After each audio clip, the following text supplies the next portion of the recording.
Plaintiff Jennifer Johnson dated the defendant, and while together, she claims he was going on different websites looking for sex. Jennifer says she created a fake profile on one of these sites, and the defendant reached out to her.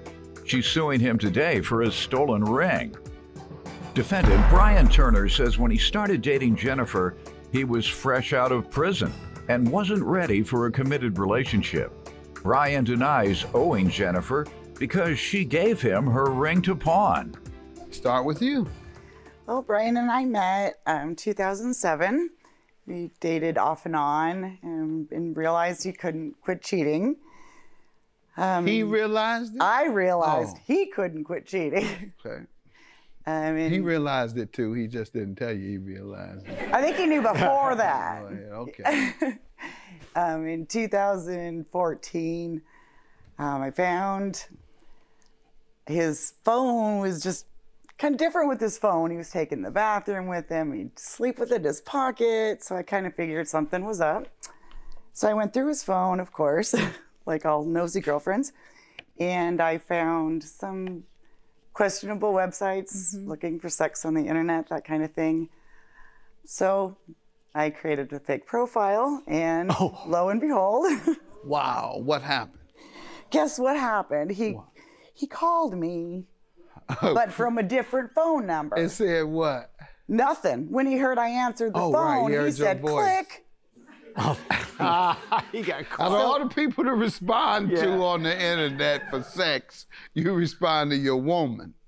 Then you ask him about it. What did he say?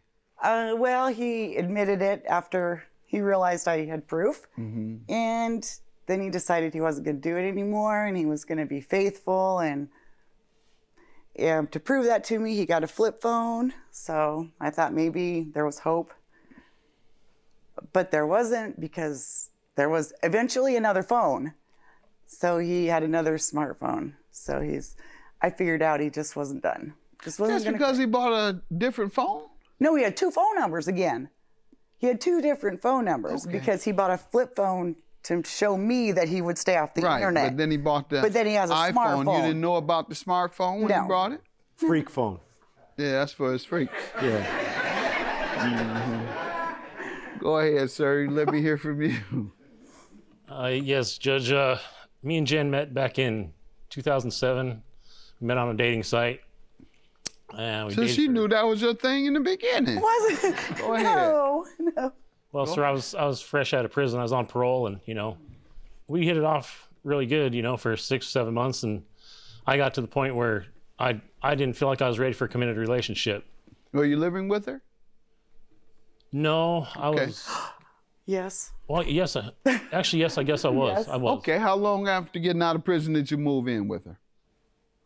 Probably 9 months, because I had to do a halfway house for 9 months first, and then I moved in with her. Time you got out of the halfway house, where'd you move? I moved into her house with her. Right. So that's an old game, man. A man go to prison. He finds him a vulnerable woman. He takes advantage of her when he comes out, and then moves in with her. And then 6, 7 months later, when he finds someone else to hustle, he moves in with them and gets their money. There's nothing new under the sun with this. And I suspect that's what happened to you.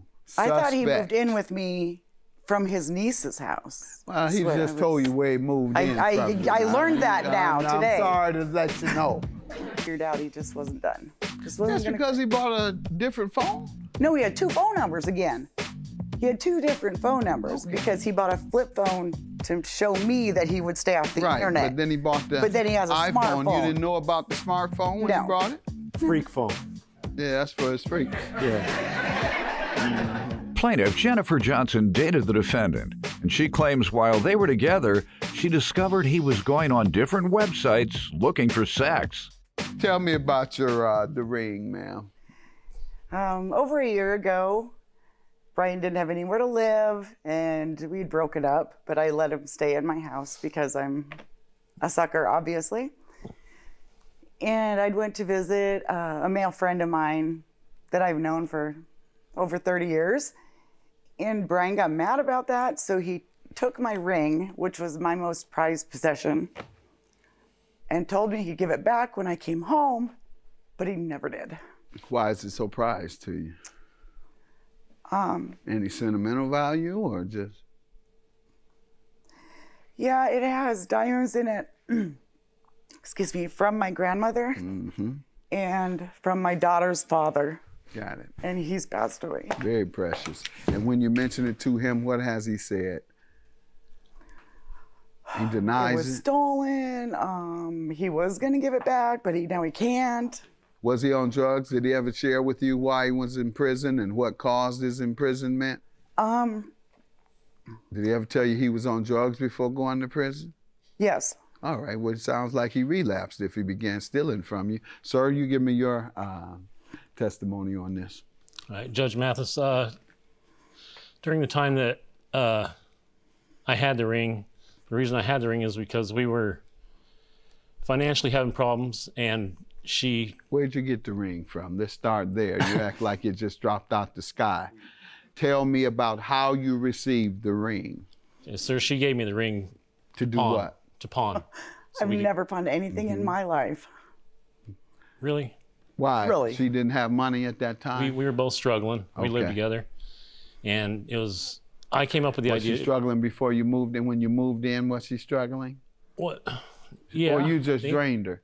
No, no, I of didn't. money. That's what I'm asking. No, Your Honor. To your knowledge, what financial circumstances of hers changed when you moved in, so much so that suddenly she was in financial straits? She lost her job, got a demotion, whatever. Did you lose your job from the time he moved in? Within that time frame? Actually, yes. So you were in financial straits? Not to the point of pawning anything. I've never pawned Go anything. ahead, sir. You say she told you to pawn it, and then what happened? I took it to the ring to the pawn shop. They offered me $60. I didn't take it because it was worth well more than that. Knowing what it meant to her, the ring, how much value it meant to her, I didn't do it. And we got in a little bit of a dispute. This is on a weekend. I think it was on Saturday. We got in a little bit of an argument, and I kept the ring on me. I didn't give it back to her. Why? I was mad at her, Okay. to be honest. And that Monday morning came, actually it was a Sunday night when I went to Denver, and I took the ring, and it was on my person in my pocket. And I forgot to give it to her. I meant to give it to her before I left. When I got to Denver, to check into my motel, I met some guy. He wanted a cigarette. He was homeless. And I gave him a cigarette, and he started talking, and he came to my room. A guy? Huh? A guy? Yes, I told you about this. He was homeless. He needed food, and he asked You for brought a him on in. and he needed Brought him a on cigarette. into your hotel room. Yes, it was cold out. It was All snowing. right. Go ahead. What happened in there? Y'all played cards, read the Bible? I think not. No. Go ahead. No, we just shot the excuse my language, but About what? everything. I mean, Tell me. he was looking for a job. He needed work, so Y'all talked about work. yes. How long did that take? Half hour, Half hour? How long was he there? probably 45 minutes.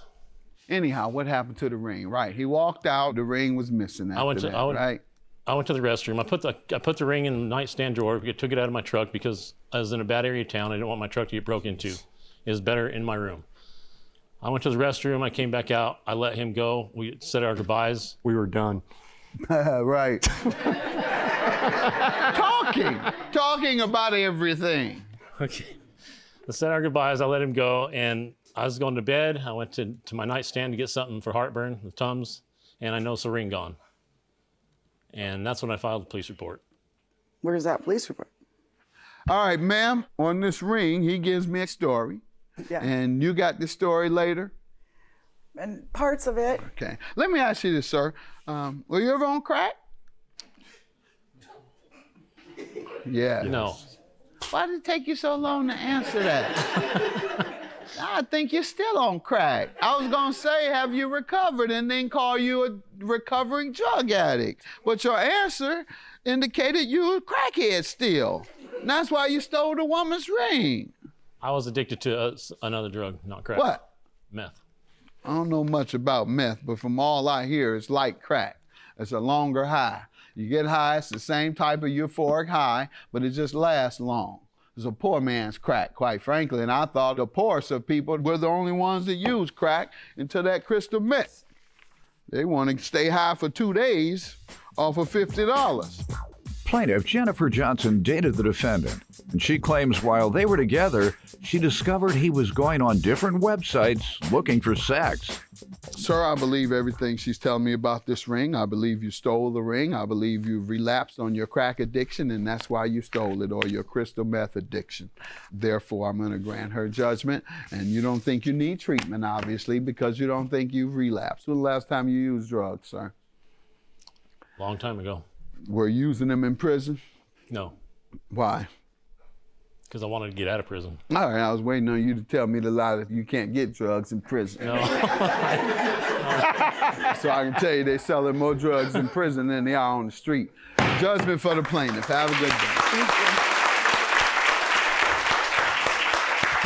I'm just glad it's over, and I'm glad you won't be taking anything else from me. I'm glad it's over too, and I think we're done. Glad we're done. More than done.